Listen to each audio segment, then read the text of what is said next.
Jesus Kristu inkosi. uJesu Kristu inkosi. Siyabingelela abazalwane bonke egameni likaJesu waseNazaretha. Siyabonga kakhulu Baba uNkulunkulu osihlengile wasilondoloza nokube umusa kuye ukuba asiphe ithuba lokuzomkhonza njengoba umphathi wohlelo kade esho la ukuthi abanye basele endleleni. Kodwa sibonga ithuba lokuthi uNkulunkulu asenzele umusa ukuthi sikwazi ukuzomkhonza ngakulolu suku nakulezi izikhathi esiphila kuzona. Ngiyabingelela-ke obaba bamfundisi uZulu, baba bonke abakhona, omama abakhona, abantwana abasha, Sunday school bese kuba yilaba nabathunyane. Amen. Siyabonga uNkulunkulu ngenkonzo osibingelele noshayela insimbi egameni likaJesu. Amen.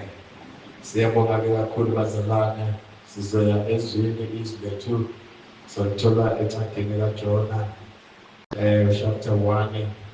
Sibuke nje amavesi amathathu asekuqaleni. John chapter 1. Siyahamba ngokukholwa endleleni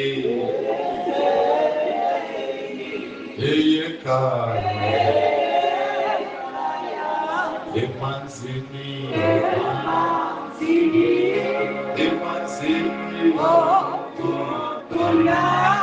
umalusi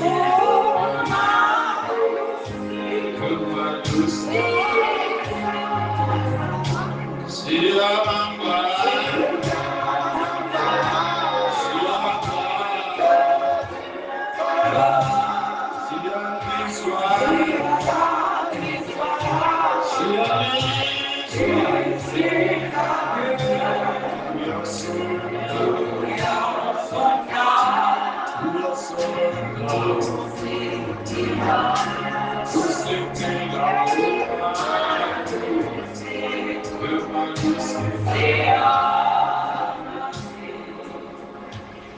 asifundeke ngicabanga ukuthi abazalwane sebeyitholile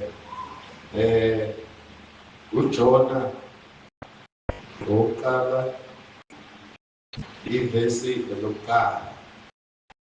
Izwi likaJehova lafika kuJona indodana ka-Amithayi lathi, suka uye eNinive, umuzi omkhulu, umemeze phezu kwalo, ngokuba ububi balo benyukele ebusweni balo. Lapho uJona wasuka ebusweni bukaJehova ukuba abalekele eTharishishi, wehlela eJopha. Wafumana umkhumbi oboyabuya eTharishishi, wakhokha imali yawo, wakhwela kuwo ukuba ahambe nawo aye eTharishishi, asuke ebusweni bukaJehova. Mhlawumbe sibuke-ke no-number 12. Kepha amadoda agwedla ukuba abuyele wathi kubo, ngiphakamiseni lingiphonse elwandle, u-12 lo, bese luthula kini ulwandle, ngokuba ngiyazi ukuthi lesi siphepho esikhulu siphezu kwenu ngenxa yami. Amen. Ake sikhuleke.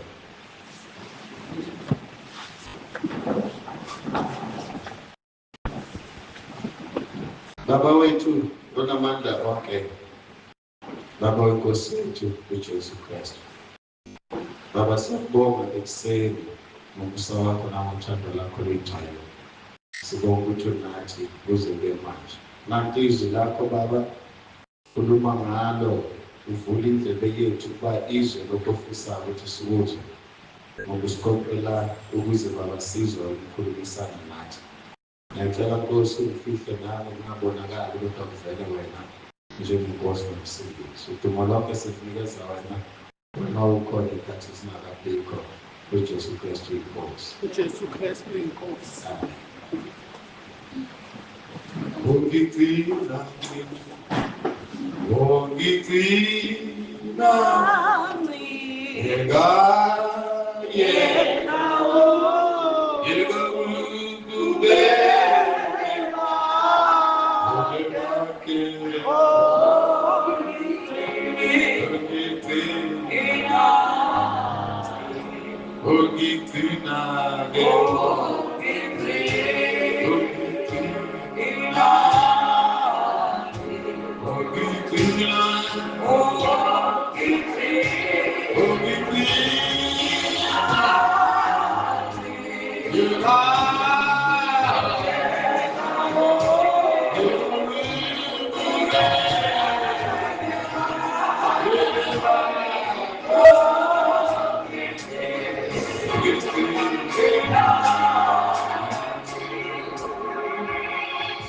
uJesu Kristu inkosi. uJesu Kristu inkosi. Izwi ke lanamhlanje likhuluma ngoJona,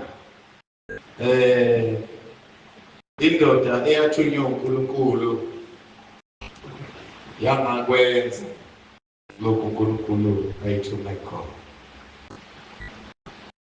La sithola uJona elalela uNkulunkulu emthuma. Uthi ke hamba uye eNineve umemezele kulo iNineve. Ubaliphendula. Lesilungu ke lokhu kumemezela licacisa kahle lithi ushumayele kulo ngoba ububi babo bufinyelele ezindlebeni zabo. Amen. uJona wamuzwa kahle uNkulunkulu emnikeza lo myalezo. Isizathu esithi ngisho lokho ukuthi uJona waphuma ekhaya. Angazi noma waphuma nesikhwama noma waphathana kodwa waphuma ekhaya ukuyogibela umkhumbi. Kusho ukuthi wezwa kahle uJona ukuthi uNkulunkulu utheni. Inkinga kwaba ukuthi ke angakwenzi lokhu uNkulunkulu akushilo kuye. Amen. Nambe isihloko sizokhuluma ngaphezulu kwaso sizothi ubani ofikile empilweni yakho. Ubani ofikile empilweni yakho. Waphuma uJona ekhaya wahamba waya esikhumulweni semkhumbi la kugitshelwa khona umkhumbi. uNkulunkulu umthuma ukuthi akaye eNineve, yena wathatha umkhumbi oye eJopha. Owehlele eJopha yena wathatha umkhumbi oye eThalashishi. Ngathi ngiyezwa bememezela ngombhobho bethi nanku umkhumbi oye eNineve usufikile, abagibela abaya eNineve. Avela ukhuthise nje uJona ngathi akwenzeka amalutho ayihlalele. Uma sekufika umkhumbi oye eThalashishi avuka uJona athatha ikhwama zakhe angene kuwo ngoba wayesethenge ngisho nethikithi futhi wayazi kahle ukuthi yena ufuna ukuya. Wangena emkhunjini wahamba wathola indawo walala. Uma eselele wavuka isivunguvungu emkhunjini. Sivunguvungu saba sibi ongakuthi amatilosi aphatheka kabi emkhunjini. Isihloko sethu sithi ubani ofikile empilweni yakho. Ngibheka laba bantu abahamba ngomkhumbi, izwe abasuka kulo beze bezofika la kuJona kaze bebe nayo inkinga yesivunguvungu. Kodwa kuthe mase kufika uJona yasiyaqala inkinga. Iqala nje inkinga ulele uJona. Ulele umuntu kaNkulunkulu ubudla ubuthongo. Namhlanje sinazo igameko enjalo. Ibandla lisenkingeni. Ingcebo kaNkulunkulu zilele. Yini babalekele uNkulunkulu. Badlala abantu. Sathana gijima phakathi ebandleni adlale ngebandla. Badlala abantu. Yini na uNkulunkulu akasekho usephumile. Yadlala indoda. Mayisilele amatilosi aphatheka kabi mabefika bathi hey wendoda vuka ubize uNkulunkulu wakho. Nakho sibhubha mhlasimbe wena uzokuzwa. Ungwakho wena wasiphi isizwe uvelaphi. Mabembuza lokho uJona ayicacisa indaba ukuthi uvelaphi. Uthi ke la kuverse number 12 esimfundile wathi ngiphakamiseni lingiphonsa olwandle khona ulwandle liyakuthula kimi. Ngokuba ngiyazi ukuthi sisiphephe esikhulu kangaka kungenxa yakho. Amen. Ubani ofikile empilweni yakho. Ngenzeka mhlawumbe uNkulunkulu umkhonza kahle. Kungekho umuntu osondele empilweni yakho. Kodwa kwafika isikhathi la uhanjelwa khona uJona. Kwangena uJona obengamenyiwe ukuthi eze kuwe. Khona abantu abakhuliswe kahle emakhaya. Bakhulu mama eneyingane zabafana. Mhlawumbe zintathu noma ziwu4. Lezi ngane zikhule zizwana phakathi kwekhaya. Uma kwenziwa izinto lapha ekhaya zikwenze konke ndawonye. Noma kudle baphakele ngokwehlukana. Bona baqoqane bafuna ukuthi bezodla ndawonye njengabafowabo. Amen. Ibe mnandi impilo lapha ekhaya. Bayafika umakoti. Bafika zohlakaza wonke lo mcimbi. Ubani ofikile empilweni yakho? Khona abantu abathi uma befika besondela kuwe bazobonela izinto uNkulunkulu abekunikeza zona. Kwenye inkathi uNkulunkulu mayihlelele into usathane ugijima ngamawala akunikeza isikhathi singakafiki. Kanti ufuna ukukushaya. Mase kushayela kushiye kanjalo. Ubani ofikile empilweni yakho? Kuyenzeka mhlasimbe utshelwe ma ufuna umsebenzi ungawutholi. Utshela kuthiwa kunomama othize noma kunobaba othize simaziyo sibambandla lobesebenza wawuthola kuye umsebenzi. Ugijime nawe uyobuza athi impela maya kuye wangenzela izinto ezimbalwa umsebenzi ngawuthola. Uhamba uthola umsebenzi. Usungaphatheki kahle ngoba uvele uNkulunkulu. Ubani ofikile empilweni yakho? Angazi ukuthi uhlezi lapha ulalele kunjani kuwena. Nangu uJona ufika emkhunjini umkhumbi kade ungenankinga. Abantu bawo bengenankinga kodwa kwanethe kwangena yena kwavuka isivumuvumo ngoba khona umuntu osefikile. Yebo, uyumkhonza kahle uNkulunkulu ushisekele. Uvutha, uyakhumbula nawe usanda kuphenduka. Uvutha ngisho emakhorasini noma kufakaza wawugijima kuqala. Uyoma phambili kwewena othatha imic ufakaze kuqala. Ubuvutha enkonzweni isikhwishi waziwa. Kodwa namhlanje konke lokho kuphelile. Yini kwenze njani? Khona sefikile empilweni yakho wafika wazothena izinto zikaNkulunkulu. Kuyenzeka nakhona ebandleni kube nekomiti elihle elimphethe kahle umsebenzi kaNkulunkulu. Kube nositalo wakhona, kube nama-members ekomiti. Uqhubeke kahle umsebenzi. Abisifiki inkunzi malanga umthakathi wendaba. Akhethe ukuthi usibani ayisiyamkhetha ukuthi angene ekomitini mhlawumbe uzophatha into ethize noma uzoba usitalo ekomitini noma uzoba usikhwama phathi imali. Hayi kuba kangenanga. Baqala abantu bashayane ngamakhala. Ubani ofikile empilweni yakho? Haleluya. Kuba nesikhathi la kufika khona umuntu engamenywanga uNkulunkulu. Omunye aphakanyiswe yithi ngoba sibona ikhono lakhe. Ngoba nalento yokukhetha abantu sibafaka ezikhundleni ngoba sibabuka ngamehlo engqondo. Yosixabanisa noNkulunkulu. Ngiyakhumbula ngesikhathi uJudas esehambile wanikela ngoJesu maqedwa bashiya abafundi wabaleka. Abapostoli bahlangana bathi masenze unkatho sikhuleke sibone ukuthi indawo yakhe ingavalwa ubani. Umoya ingcwele wabatshela ukuthi mabathathe bani. Namhlanje kuhanjwa ngamakhono. Namhlanje kuhanjwa ngeziphiwo. Namhlanje kuhanjwa ngezimali uma unemali. Kwazi ukuthi kufanele ukuthi ube seduzane nekomiti ngoba unemali yakwazi ukuxhasa.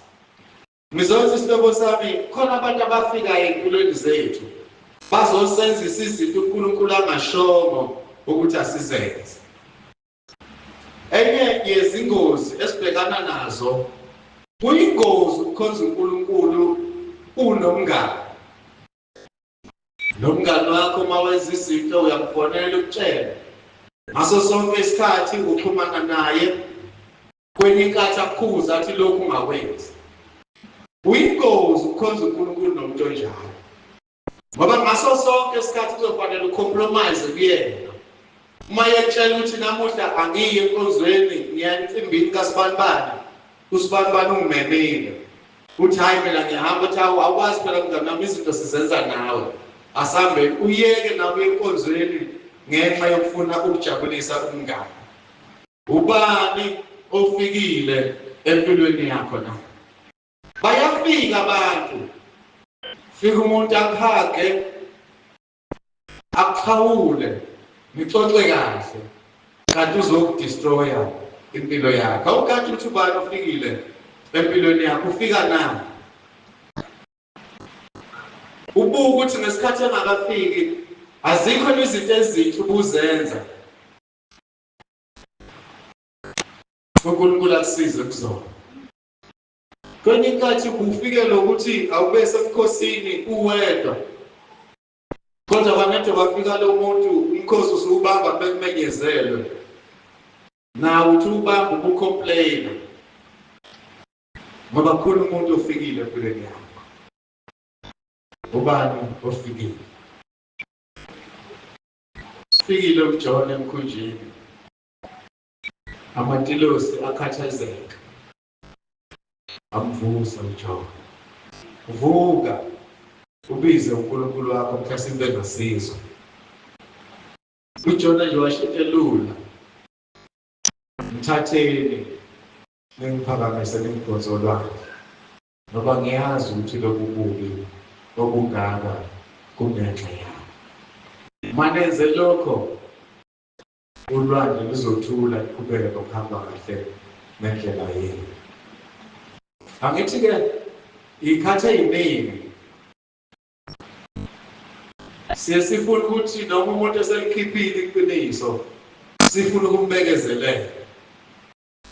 Ubekezele kanti umbekezelela umuntu kanti uzolahlekelwa izinto zakho. uJona ngesikhathi esesho lokhu uma uzobuka ku-13 wehla. Amatilosi bathi athatha impahla iphosa olwandle enze umkhumbi belula. Kwabonakala ukuthi ulaka lomoya nolwesivunguvungu aluthuli. Saqhubeka isivunguvungu. Noma sebephosile lokho akade bekuthekile balahlekele. Kuyenzeka ulahlekelwe ngenxa yokubekezela. Uthi hayi ngizobekezela nje kulonyaka. Uma ngibona ukuthi kuyabheda bese ngiyagumuka. Ngoba ungafuni ukuhlukana nalo muntu ofikile empilweni yakhe emathunyanga uNkulunkulu. Balahlekelwa izinto laba abantu abayithenge ngemali ebebeqhubeka nazo naphambili. Ebeyizoba yizuzo kubona uJohn eselikhiphile iqiniso. Ngizothi isihlobo sami ukuzwa bese ungalaleli ukwenza uxabane noNkulunkulu. uJohn uphume kahle ekhaya sezizwe uNkulunkulu utheni. Kusho ukuthi ngamanye amazwi uzwile kodwa wehluleka ukulalela. Namanje sinabo abantu namhlanje abezwayo bahlule ukulalela. Nami kwewangehlela nomunye umnyaka lekhathini ezedlule ufuna omunye usisi wakwamthembu yantshethi indodakazi ikadade wakho ikhulelwe umyeni wayo usesibhedlela. Bekuyileza ikhathi ke ze-COVID kungangena ibhedlela. Basethi ucela ngikhulekele bese ngithatha ucingo ngikhuleke naye ezwe ICU umuzwa ukuthi uyakhala bese ngithi ake ngimshayisele ngomoya. Kwakhona izwi lithi amemukelise uJesu. Asethi ngoba uyakhala ake ngimiyeke athi ukuthi lesakancane ngizobika ukufonela. Kusho ukuthi ngagcina ke ngingamfonelanga wahamba wayetheater mase ngifonela ocingweni ucingo selubanjwe umakoti wakhe. Hawu, isimo sinjani manje asephumile theater kodwa onesi bathi asithi angiluthathe ucingo lube kimi sithi kumiyeka akaphumule kancane uthi naye khona bengifuna ukuxoxa naye. Athi uma isikhathi sivela ngizokufonela mfundisi bese ngiyakutshela ukuze ukwazi ukufonela. Okwafika kwadabukisa ukuthi kwangena ikhole eyayimtshela ukuthi sedlulile emhlabeni. Yangidla lento enhlizweni ngoba izwi likhulumeka umthambo olungelise uJesu ngesikhathi ngisakhuleka. Ngoba kwenye into siyezwa izwi lesiyayo kodwa singafuni ukwenza njengoba lisho. uJona uzwile wohluleka uJona ukwenza lokhu uNkulunkulu amtshele khona. Yena wayithi yaqeda ngokuthi abalekele uNkulunkulu. Sebe sami uNkulunkulu akabalekele. Ngeke uzumcashele uNkulunkulu. Mafuna ukuyiqonda kahle le ndaba ungayibona lapha nabo Adam kuGenesis. Uma uAdam noEva sebedlile ensimini umuthathe uNkulunkulu ungadliwa. Babaleka. Ufunde uGenesis chapter number 8. Babaleka chapter number 3 verse number 8. Babaleka bacashe ebusweni kaNkulunkulu. Wathi uNkulunkulu wabamemezwa memezo Adam. Wathi uphi na? Wathi ngilapha ngoba ngizwa izwi lakho. Bacasha ngoba ngihambazi. Akwenzeki uNkulunkulu ukubalekele angakuboni ukuthi uphi. Awubusise ukuthi empilweni yakho ubani khona. Njengoba ekhona izinto zisahamba ngendlela ebeyivele ihamba ngayo engekho la. Ngokukhona omunye ofikayo afike izinto zikhambele kahle, omunye afike izinto zingakhambeli kahle. Indodana yolahleko iphume ekhaya ezweni lakubo, yahamba nefa layo, yahamba nezisebenzi, yahamba nemfuyo nakho konke kwakungokwayo. Lithi iBhayibheli yayezweni elikude yafike yakhitha khona imfuyo yayo ngokonakala.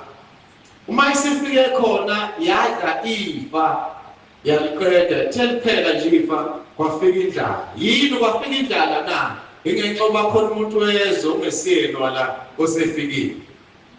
Yayiqunquda indlala yaze afisa ukudla imidumba edliwa izingulube. Kwabuye kwavela engqondweni yayo ukuthi ekhaya kuyabusa. Yabuyela emuva yaba nenhlanhla. Amen. Bakhona abantu abasukayo endaweni beye kwenye indawo bethi bafuna ukuba ngcono kwezinto kanti bazophambana necebo likaNkulunkulu. Emini yasekuseni awukho ukuthi ubani ofikile empilweni yakho. Lo ofikile ufike nani. Azikho izinto kaNkulunkulu ezikulahlekele. Naka amakilosi wathi uJona mphoseni olwandle khona ulwandle leyothula kimi. Bangamnaka baqhubeka bachitha izinto zabo. Khona izinto ezikulahlekela mase kufika umuntu ongesiyena owecebo likaNkulunkulu. Amen. Zikhona izinto ezilahlekayo. Uzusho na uthi yazi izinto zami ayihambi kahle. Lokhu majwayelana nosibanibani nje izinto zami ayihambi kahle. Suka phela kuye. Akusukeli. Kunemizi namhlanje engangenelanga. Wafe wazogana umuntu orongwe emndenini. Waxabana umndeni. Uzumakoti ethi hayi mina ngifuna ukusuka lana ngoba uma wakho yathaphawa. Useqala ukuthakatha ngoba kukhona wena. Lo mama usikhulisile sonke silapha ekhaya. Umuntu akaze uphathe ngesakhe sakhe. Kodwa mase kukhona wena usiyathakatha. Ubani ofikile empilweni yakho. Ngoba ziyasonakalela izinto ngenxa yabantu abafikayo empilweni yethu. Umunye umtshela uzama ukuhlukana nalabangani bakho ngoba abenzi kahle. Abona ukuthi uma umtshela lokho umbambela isicefe noma lento oyishoyo ayisile kuyena. Ngelinye ilanga umvakashele sesejele usiyabuza. Angisho yini? ukuthi ihlukana nalabangane ibona namhlanje ukuthi ebese yakhala ubani ofikile empilweni yakhe manje sefikile khona izinto ezoshintsha ubumkhonza uNkulunkulu ubuwenza konke kuhle wena ubungatshela ukuthi ngosuku oluthize kuyaqina ebandleni bekubonakala usugijima phambili befithi usukhona sushanela ubeke kahle itulo uzesule wenze yonke into ubungatshela nangolwesine utholesine omama bagijima bekolwezine behambela abantu abagulayo ubungatshelwa ngaleyo nto bekuthi makushoniwe kube wena ogijima kuqala utshela abantu bafonele uthi sekuzwile ingane kwethu sekubuya khona kusibanibani ukuthi wehlelwe ithethi sikuba ugijima phambili kodwa namhlanje ulele lingisa uJohn wangena emkhumbini walala ngoba wayengena emkhunjini ungesuwona owayebizinto kuwo ubani ofikile empilweni yakho uma uNkulunkulu esiphe elinye ithuba mhlasimbe soyibukisisa indaba kaJona kube nezinto esiyiphenyayo ukuze simbone uJohn ukuthi umuntu onjani kodwa namhlanje bengifisa nje sibuke ukuthi ubani ofike empilweni yakho ukulalela uNkulunkulu lento ayishoyo noma kanjani kuzokwenzeka sibe nomprofeti omdala wakwaJuda uma ufunda encwadini kaNehemiya yamakhosi kube nomprofeti omdala owayala kunenkosi ke yayihlupha iphethe abantu wayala ukuthi akahamba yoprofeta kuyona lo nkosi ke yaxabana naye ngesikhathi saprofeta isandla sawo sashwabana saba nothoko wathi hayi muntu kaNkulunkulu ngikhulekele lusuke uthoko kimi wayikhulekela sabuye saluleka isandla imcela ukuthi akangene naye endlini badle ukudla kunesidlo ekulungiselwe sona wathi umprofeti cha anginakudla ngoba ngiyaliwe uNkulunkulu nje uNkulunkulu indlela engize ngayo la mase ngibuyele emuva ngingahambi ngayo wathi ngingadli kudla ngingaphuzi amanzi ngokuba ngiyaliwe wahamba umprofeti kodwa ngenxa yokungalilaleli izwi kuthe mase kufika omunye umprofeti esemlandela sebesho ukuthi kunesigameko esenzeke kanje wakhona umprofeti onamanga wamlandela mayifika endleleni ufica uphumule phansi komuthi ubeke nembongolo yakhe wasethi naye uwe lo wenza ukuthi nokuthi athena yebo sethi hayi asambe siyodla ekhaya kunesidle enkulungisele sona wathi cha uNkulunkulu uthe ngakwenzi lokho uthe ngingaphuzi amanzi ngingadli ukudla kwamuntu nendlela engifike ngayo wathi ngingahambi ngayo uthi ke lo naye khululeka nami umprofeti njengawe asambe sekhaya wavula esevumile wadla mayesebuyele emuva watholakala endleleni ukuthi ibhomo labeyigibele nansi eduze kwakhe iyaphila yena ibhubesi selimbulele lambulala futhi alangamoto sekusho yena lo prophet mase kufika indaba ukuthi hayi umprofeti lowo ongamesabi uNkulunkulu lo muntu bezwile ukuthi kuthiweni kuyena befanele enze lento uNkulunkulu amtshele yona angakhohliswa umuntu ngoba namhlanje abantu basasikhohlisa asixwayeni bazalane ikhathi zokuxwaya lezi siphila kuzona namhlanje uNkulunkulu akasenzele umusa avule amehlo enqondo yethu abone ngokamoya sixwaye ngisho iprofeti abantu abasiprofeta zona ngoba omunye yakwazi ukubona ukuthi unamandla kangakanani kube neziprofeti azoyisebenzisa nawe usiyamsondeza eduze wakho uphelelwa amandla indlela kaNkulunkulu ibe yimbo kuwe ubani ofikile empilweni yakho ufike nani lo muntu ofikile asixwayeni bazalwane singavumi kufika abantu abazosidedisa kuNkulunkulu lalela lokhu uNkulunkulu akutshele khona ebese uyakwenza kaningi baba umpostoli uyesho ethi izwi likaNkulunkulu lidinga ukulalelwa noma ngabe ubhizi kangakanani uma izwi lithi hamba uyokhuleka ukuthi kufanele ukwenze ngaso leso sikhathi ngoba khona omunye umuntu ozofika afika adidise endleleni kaNkulunkulu Ubani ufikile empilweni yakho. Ufike la. Hallelujah. Asiwe amadolo sikhuleke. Sizocela ke umama uMntambo asikhulekele egameni likaJesu.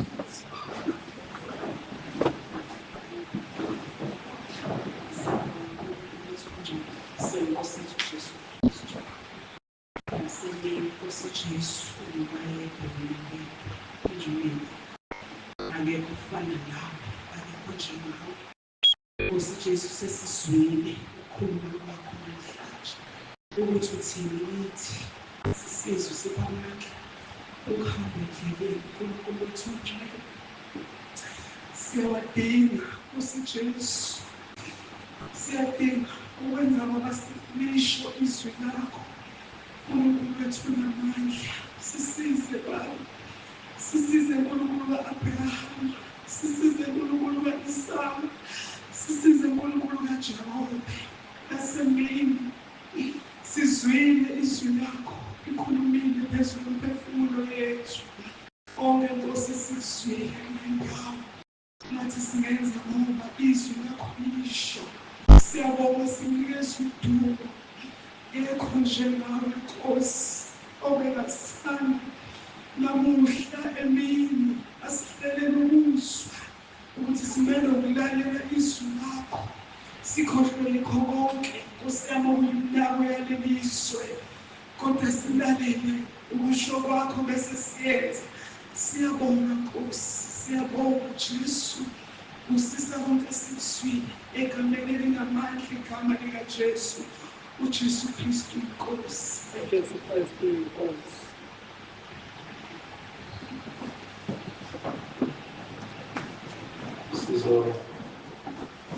Sizokuba ke kuwa